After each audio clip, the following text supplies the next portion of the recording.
ಚಂದ್ರನ ತೋರಿಸಿ ನನಗೆ ತುತ್ತು ಅನ್ನ ಕೊಡುತ್ತಾಳೆ. ನನಗೆ ಚಿಕ್ಕ ಗಾಯ ಆದರೂ ನನ್ನ ತಾಯಿ ಅಳುತ್ತಾಳೆ. ಅಮ್ಮ ಅಮ್ಮ ಅಮ್ಮ ಅಮ್ಮ. ಚಂದ್ರನ ತೋರಿಸಿ ನನಗೆ ತುತ್ತು ಅನ್ನ ಕೊಡುತ್ತಾಳೆ. ನನಗೆ ಚಿಕ್ಕ ಗಾಯ ಆದರೂ ನನ್ನ ತಾಯಿ ಅಳುತ್ತಾಳೆ. ಆಸೆ ಪಟ್ಟು ಕೇಳಿದರೆ ತಕ್ಷಣ ತಂದು ಕೊಡುತ್ತಾಳೆ. ಎಷ್ಟೇ ಕಷ್ಟ ಬಂದರೂ ಅಮ್ಮ ನನ್ನ ಜೊತೆಯಲ್ಲಿ ಇರುತ್ತಾಳೆ. ಕೋಟಿ ಕೋಟಿ ದೇವರೇ ಇದ್ದರೂ ನನ್ನ ತಾಯಿಗೆ ಸಮವಿಲ್ಲ.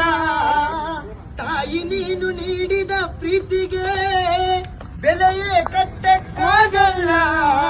ನವಮಾಸ ಕಷ್ಟಪಟ್ಟೆ ಅಮ್ಮ ನೀನು ಗರ್ಭದಲ್ಲಿ ನನ್ನ ಕಷ್ಟ ಮರೆತೇ ಹೋಯ್ತು ಅಮ್ಮ ನಿನ್ನ ನಗುವಲ್ಲಿ.